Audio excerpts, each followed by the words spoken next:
अस्सलामुअलैकुम to all of you. उम्मीद करती हूँ आप सब लोग खैरियत से होंगे।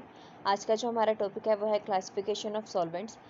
पिछले टॉपिक में हमने पढ़ा था कि सॉल्वेंट्स को कितने तरीक़ों से हम लोग क्लासीफाई करते हैं, उनकी केमिकल प्रॉपर्टीज़ के हिसाब से, उनकी फ़िज़िकल प्रॉपर्टीज़ के हिसाब से, उनकी बॉन्डिंग, उनकी रिएक्टिविटी के हिसाब से हम लोग अलग अलग टाइप्स में हम लोग डिवाइड कर रहे होते हैं अपने सॉल्वेंट्स को। तो आज हम इस टॉपिक को हम लोग एमसीक्यूज़ के पॉइंट ऑफ व्यू से देखेंगे। तो सबसे पहले बात करते हैं इन विच नंबर द सॉल्वेंट है classified on the basis of their chemical properties. Chemical properties के हिसाब से सॉल्वेंट्स को हम लोग 4 तरह की कैटेगरीज में हम लोग डिवाइड करते हैं और उसको फिर फर्दर क्लासीफाई करके नेक्स्ट सब सेक्शंस में डिवाइड करके हम उसको स्टडी कर रहे होते हैं। नेक्स्ट है the solvent which contain the hydrogen ions. ऐसे सॉल्वेंट्स जिनके अंदर हाइड्रोजन्स प्रेजेंट होते हैं उनको हाइड्राइड्स बोला जाता है। अब इसका मतलब ये नहीं है कि उस सॉल्वेंट में जितने भी हमारे पास कंपाउंड्स प्रेजेंट हैं वो सारे के सारे हाइड्रोजन ही होंगे, नहीं। तो इसमें बात है जितने भी कंपाउंड्स प्रेजेंट होंगे हर कंपाउंड में हाइड्रोजन लाजमी तौर पर प्रेजेंट होगा। हाइड्रोजन के बगैर कोई भी एक कंपाउंड हाइड्राइड्स की कैटेगरी में नहीं आएगा। नेक्स्ट है द मोस्ट यूज़फुल सॉल्वेंट। सबसे ज़्यादा सॉल्वेंट जो यूज़ किया जाता है हमारे लेबॉर्ट्रीज़ में, यूनिवर्सिटीज़, प्रैक्टिकल लेवल्स पर, इसके अलावा हमारे पास इंडस्ट्रियल लेवल पर जो सबसे यूज़फुल सॉल्वेंट जो है, जो सबसे ज़्यादा इस्तेमाल होता है, वह है वाटर। हम इसको हर तरीके से यूटिलाइज़ कर रहे होते हैं। हम सब जानते हैं water is the universal solvent, हर जगह वाटर को हम लोग यूज़ कर रहे होते हैं। नेक्स्ट हम बात करते हैं solvents that have no affinity towards proton. ऐसे सॉल्वेंट्स जिनकी प्रोटॉन्स की तरफ कोई अफिनिटी नहीं होती, वो सॉल्वेंट्स जो हैं वो एप्रोटिक सॉल्वेंट्स होते हैं। एप्रोटिक सॉल्वेंट्स मींस यहाँ पे ऐसे सॉल्वेंट्स हैं जो कि ना तो इलेक्ट्रॉन्स प्रोटॉन्स जो हैं वो ट्रांसफ़र करते हैं, ना ही वो प्रोटॉन्स किसी से लेते हैं, ना ही वो प्रोटॉन्स किसी को देते हैं। तो इस हिसाब से उनकी प्रोटॉन्स की तरफ कोई एफिनिटी नहीं होती, इसलिए इनको हम एप्रोटिक सॉल्वेंट्स कहते हैं। नेक्स्ट हम बात करते हैं on the basis of electronic behaviour solvents are divided into dash classes. तो इलेक्ट्रॉनिक बिहेवियर के हिसाब से सॉल्वेंट्स को हम लोग 2 कैटेगरीज में जो हैं वो 2 क्लासेस में हम लोग डिवाइड कर रहे होते हैं। एक हमारे पास लेवलिंग सॉल्वेंट आ जाते हैं और दूसरे हमारे पास डिफरेंशिएटिंग सॉल्वेंट्स आ जाते हैं। नेक्स्ट हम बात करते हैं solvents that is poor for ionic compounds. जो हमारे पास नाइट्रोजनस कंपाउंड्स होते हैं वो आयनिक कंपाउंड के लिए पुअर सॉल्वेंट्स साबित होते हैं, क्योंकि जैसे जैसे हमारे पास आयंस की कंसंट्रेशन इंक्रीज करती रहती है तो क्या होता है, हमारे पास जो सॉल्वेंट होता है वो डिज़ोल्व करना बंद कर देता है। वो कोई भी सॉल्ट वगैरह अपने अंदर डिज़ोल्व नहीं कर पाता। तो नाइट्रोजनस जो सॉल्वेंट्स हैं वो हमारे पास आयनिक कंपाउंड के लिए पुअर सॉल्वेंट्स कहलाए जाते हैं। नेक्स्ट हम बात करते हैं solvents that do not have dielectric constant values. ऐसे सॉल्वेंट्स जिनकी डाइलेक्टिव कांस्टेंट वैल्यूज़ जो हैं वो हाई नहीं होती, वो हमारे पास इनर्ट सॉल्वेंट कहलाते हैं, जिनकी जो वैल्यूज़ हैं वो एक तो डिक्रीज़ होती हैं और इसके अलावा ये प्रोटॉन दे भी देते हैं और ये प्रोटॉन ले भी लेते हैं। नेक्स्ट हम बात करते हैं on the basis of protophilic nature the solvents have classified into dash categories dash classes. तो प्रोटोफिलिक नेचर जो है हमारे पास, उस हिसाब से हम इसको 4 कैटेगरीज में डिवाइड करते हैं। जो सॉल्वेंट्स हैं हमारे पास वो 4 टाइप के आ जाते हैं। एसिडिक आ जाते हैं, बेसिक आ जाते हैं, एप्रोटिक आ जाते हैं और एम्फाइप्रोटिक सॉल्वेंट्स आ जाते हैं हमारे पास प्रोटोफिलिक नेचर के हिसाब से। नेक्स्ट हम बात करते हैं which of the followings hydroxyl solvent. अब ये जो हमारे पास नीचे ऑप्शंस दिए गए इनमें से हाइड्रोक्साइल सॉल्वेंट क्या होते हैं। अब सबसे पहले हम लोग को ये जानना ज़रूरी है कि हाइड्रोक्साइल सॉल्वेंट्स क्या होते हैं। हाइड्रोक्साइल सॉल्वेंट्स ऐसे कंपाउंड्स होते हैं जिनके अंदर ऑक्सीजन प्रेजेंट होती है। ऑक्सीजन कंटेनिंग कंपाउंड्स जितने भी होते हैं वो हमारे पास हाइड्रोक्साइल सॉल्वेंट्स कहलाएंगे।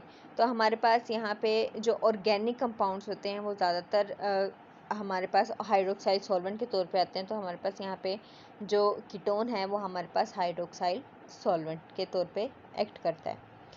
एसिटिक एसिड, नेक्स्ट हम बात करते हैं acetic acid can act as.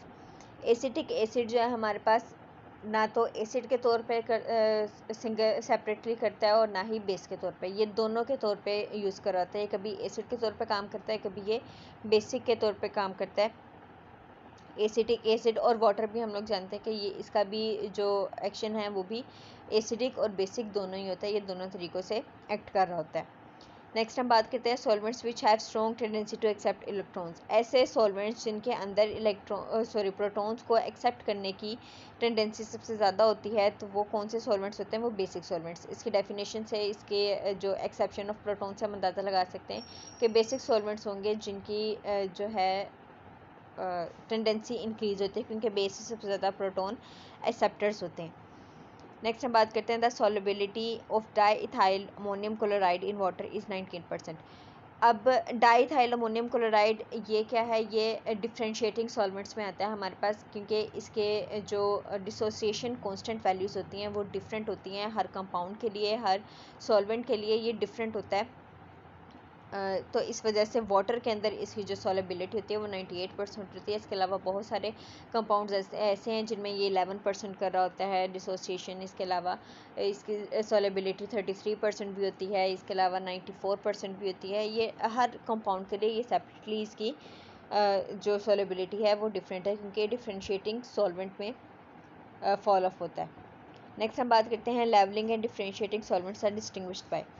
अब लेवलिंग और डिफरेंशिएटिंग सॉल्वेंट्स जो हैं इनको हम डिस्टिंग्विश कैसे करते हैं? इनको डिसोसिएशन रेफरेंसेस के तौर पे हम लोग डिस्टिंग्विश कर रहे होते हैं, क्योंकि जो लेवलिंग होते हैं इनके जितने भी कंपाउंड्स इसके अंदर आते हैं लेवलिंग सॉल्वेंट्स में, वो सारे जब डिसोसिएट करते हैं तो इनके जो सारे रेफरेंसेस होते हैं वो सेम लेवल पर होते हैं। लेकिन अगर हम बात करें डिफरेंशिएटिंग सॉल्वेंट्स की, तो इनकी डिसोसिएशन जो होती है वो डिफरेंट लेवल्स होते हैं, ये अलग अलग फॉल ऑफ होते हैं, इनकी वैल्यूज़ डिफरेंट होती हैं। नेक्स्ट हम बात करते हैं एम्फोप्रोटिक सॉल्वेंट्स कैन रिएक्ट विद। जो एम्फोप्रोटिक सॉल्वेंट्स हैं वो एसिड और बेस दोनों के साथ जो हैं वो रिएक्ट कर सकते हैं। ऐसा नहीं है कि सिर्फ एसिड के साथ करेंगे या फिर बेस के साथ, ये दोनों के साथ रिएक्ट कर सकते हैं, क्योंकि इनके पास एबिलिटी है, ये प्रोटॉन ले भी सकते हैं और ये प्रोटॉन दे भी सकते हैं। नेक्स्ट है बेंजीन इज़ डैश सॉल्वेंट। अब बेंजीन जो है हमारे पास एप्रोटिक सॉल्वेंट है, क्योंकि ना तो ये इलेक्ट्रॉन लेता है, ना ही ये प्रोटॉन देता है, ना ही ये प्रोटॉन लेता है। इसकी एफिनिटी नहीं होती प्रोटॉन्स की तरफ, तो हमारे पास जो बेंजीन है वो एप्रोटिक सॉल्वेंट्स में शामिल होता है। नेक्स्ट हम बात करते हैं solvents should be chemically stable towards. अब जो सॉल्वेंट्स हैं हमारे पास, जितने भी सॉल्वेंट्स हमारे पास होंगे उनकी ऑक्सीडेशन की तरफ स्टेबिलिटी सबसे ज़्यादा होगी, तभी वो सॉल्वेंट्स जो हैं वो गुड सॉल्वेंट्स कहलाए जाएंगे। अगर उनकी ऑक्सीडेशन स्टेबिलिटी अच्छी नहीं होगी, स्ट्रॉन्ग नहीं होगी, तो वो पुअर सॉल्वेंट्स कहलाए जाएंगे। नेक्स्ट हम बात करते हैं with solvent do not react with acid and base. अब ऐसे कौन से सॉल्वेंट्स हैं जो ना तो एसिड के साथ रिएक्ट करते हैं और ना ही बेस के साथ? तो वो इनर्ट सॉल्वेंट होते हैं। इनर्ट सॉल्वेंट ना तो एसिड के साथ रिएक्ट करते हैं और ना ही ये बेस के साथ रिएक्ट करते हैं। कुछ हाइड्रोकार्बन्स ऐसे हमारे पास हैं जो इनर्ट सॉल्वेंट्स के तौर पर यूज़ हो रहे होते हैं। नेक्स्ट हम बात करें solvent should be cheap. Solvent को चीप होना चाहिए, सस्ता होना चाहिए, तभी वो किसी भी हम लोग चीज़ में उसको इस्तेमाल कर सकते हैं, किसी भी सोल्यूशन में हम लोग इजीली उसको लेके हम लोग इस्तेमाल कर सकते हैं। नेक्स्ट हमारे पास मिसलेनियस सॉल्वेंट इज़ SOCl2। अब मिसलेनियस सॉल्वेंट्स क्या होते हैं? ये होते हैं मिक्सचर होता है मुख्तलिफ कंपाउंड्स का, जो कि एक ही साथ प्रेजेंट होता है किसी भी सॉल्वेंट में, उसको हम मिसलेनियस सॉल्वेंट्स बोलते हैं। तो हमारे पास जो नीचे ऑप्शंस दिए गए हैं, तो उनमें हमारे पास जो फर्स्ट ऑप्शन है वो मिसलेनियस सॉल्वेंट का है, बाकी सारे मिसलेनियस सॉल्वेंट्स की कैटेगरी में नहीं आते। नेक्स्ट हम बात करते हैं which solvent is good for covalent compound. अब हमने पीछे पढ़ा था कि आयनिक कंपाउंड्स के लिए नाइट्रोजनस जो सॉल्वेंट्स हैं वो पुअर होते हैं, पुअर सॉल्वेंट्स होते हैं, लेकिन कोवलेंट कंपाउंड की अगर हम बात करें तो नाइट्रोजनस कंपाउंड्स जो हैं वो गुड सॉल्वेंट होते हैं।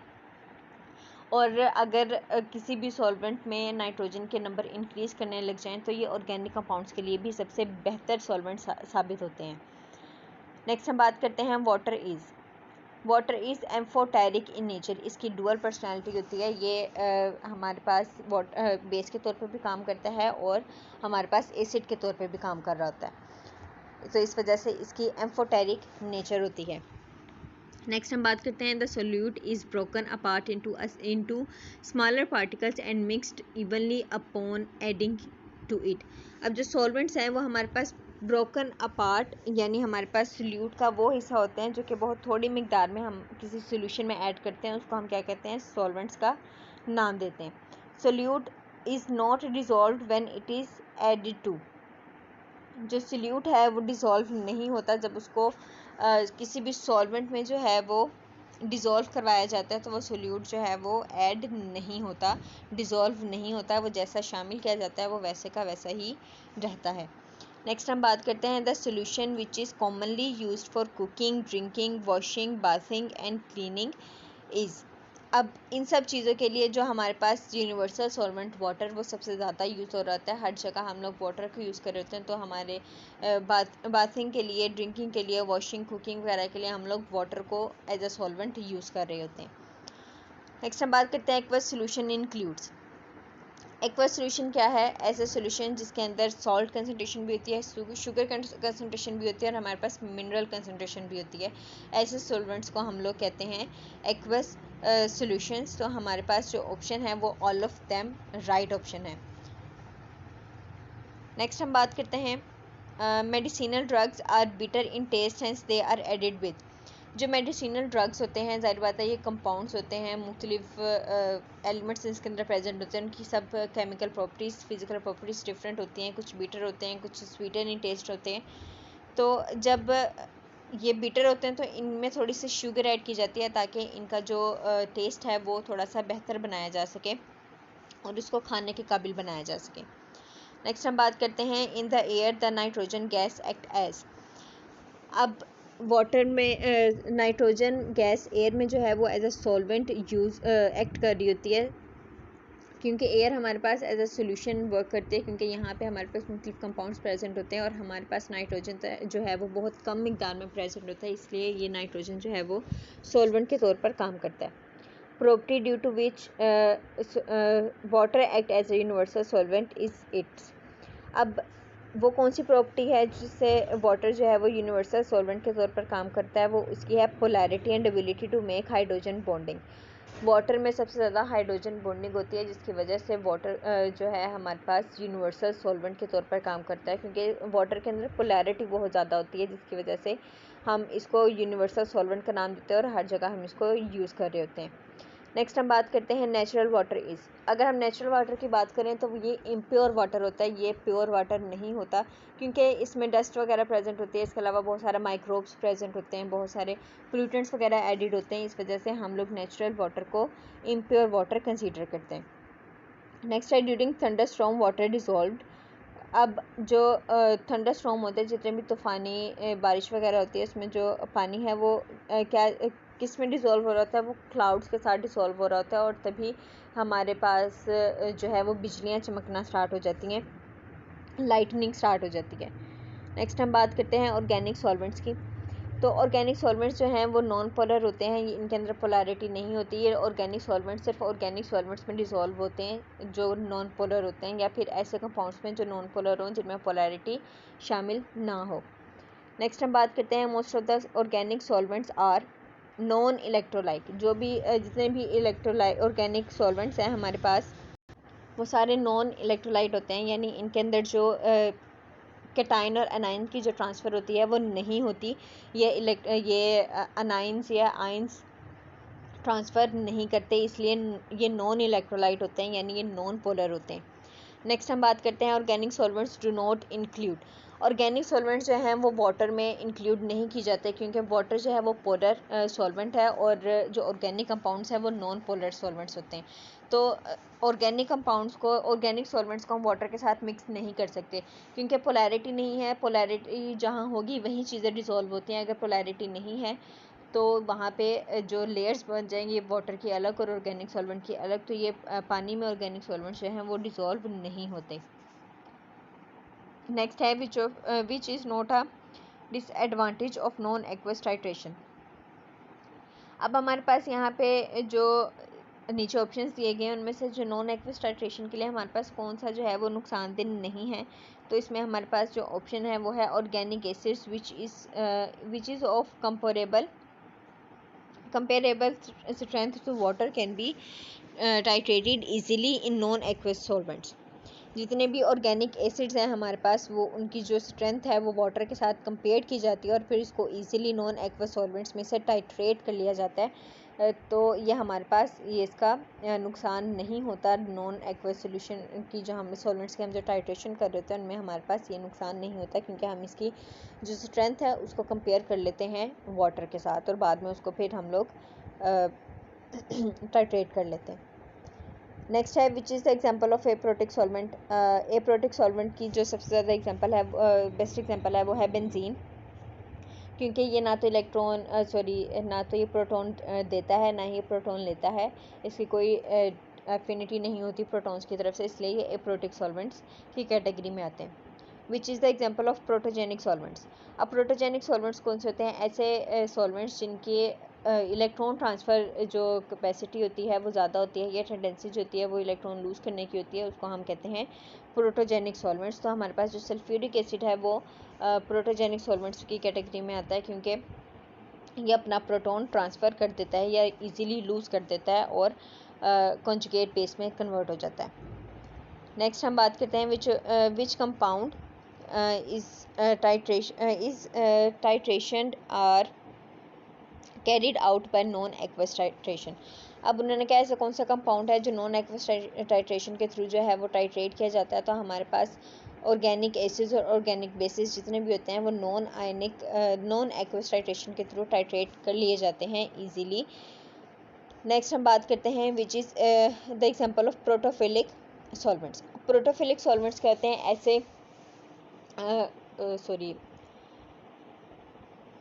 ऐसे कंपाउंड्स या ऐसे सॉल्वेंट्स जिनकी जो प्रोटॉन एक्सेप्टिंग जो है वो एबिलिटी ज़्यादा होती है, या फिर हाइड्रोक्साइड आयंस जो है वो लूज़ करने की जो टेंडेंसी होती है वो ज़्यादा होती है, उनको हम प्रोटोफिलिक सॉल्वेंट्स बोलते हैं या बेसिक सॉल्वेंट्स भी बोला जाता है इनको। तो हमारे पास यहाँ पे जो ऑप्शन है वो KOH है, यानी पोटाशियम हाइड्रोक्साइड। ये बेस्ट एग्जांपल है हमारे पास प्रोटोफिलिक सॉल्वेंट की।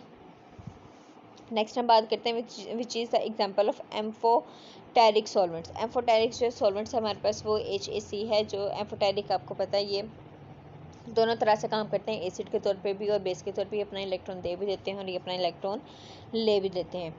अब एम्फोटेरिक एम्फोटेरिक का मतलब क्या है? यानी उसकी एसिडिक नेचर और उसकी बेसिक नेचर दोनों।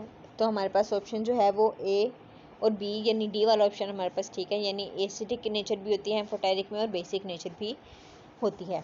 नेक्स्ट हम बात करते हैं which one of the following is the best description for a protogenic solvent. अब प्रोटोजेनिक सॉल्वेंट ऐसे सॉल्वेंट्स जो अपने इलेक्ट्रॉन्स को प्रोटॉन्स जो हैं वो इजीली लूज़ कर देते हैं या डोनेट कर देते हैं। तो कौन सी जो डिस्क्रिप्शन है उनमें से बेस्ट है? तो हमारे पास ऑप्शन C है, a protogenic solvent donate protons easily. तो ये हमारे पास बेस्ट एग्जाम्पल है। प्रोटोजेनिक सॉल्वेंट्स को हम एसिडिक सॉल्वेंट्स भी कहते हैं।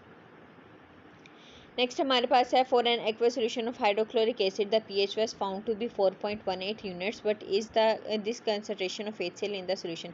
अब जब हम इसको सॉल्व करेंगे फार्मूलाज के साथ, जितने भी हम लोग एक्वस सॉल्यूशंस को हम लोग उसकी pH को कंटेन कर रहे होते हैं, इसके अलावा हम मोल्स वगैरह निकाल रहे होते हैं, तो हमारे पास जो करेक्ट आंसर आता है वो हमारे पास है 6/6 मल्टीप्लाइड बाई 10⁻⁻5 मोल्स।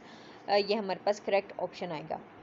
नेक्स्ट हम बात करते हैं what is the pH of 0.015 molar solution of potassium hydroxide. अब हमारे पास जो 0.015 मोलर सोल्यूशन है पोटाशियम हाइड्रोक्साइड का, उसकी जो pH है वो कितनी है? वो है 5.6 pH जो है हम लोग मेजर करते हैं इंडिकेटर्स के थ्रू या pH मीटर के थ्रू। तो हमारे पास 5.6 हमारे पास pH आ जाती है पोटाशियम हाइड्रोक्साइड की। नेक्स्ट हम बात करते हैं solution of the weekly basic drug erythromycin is buffered to pH 7.4. What percentage of the drug will be ionized at this pH? अब यहाँ से हम किस तरह से परसेंटेज निकाल सकते हैं? तो ये इसका प्रॉपर फार्मूलाज वगैरह हम लोग अप्लाई करते हैं। यहाँ पे मोलर कंसंट्रेशन निकाली जाती है, उसके बाद हम लोग इसको परसेंटेज निकालते हैं और उसके बाद हम इजीली इसकी परसेंटेज जब निकालेंगे तो हमारे पास जो आंसर आएगा वो आएगा 96%। नेक्स्ट हम बात करते हैं solution of diclofenac is buffered to pH 5.5. How much diclofenac will be ionized at this pH? अब इसके लिए भी हम लोग सेम मोलैरिटी निकालेंगे। मोलैरिटी के बाद हम लोग इजीली इसकी pH कैलकुलेट करेंगे तो हमारे पास 96% जो होगा हमारे पास ये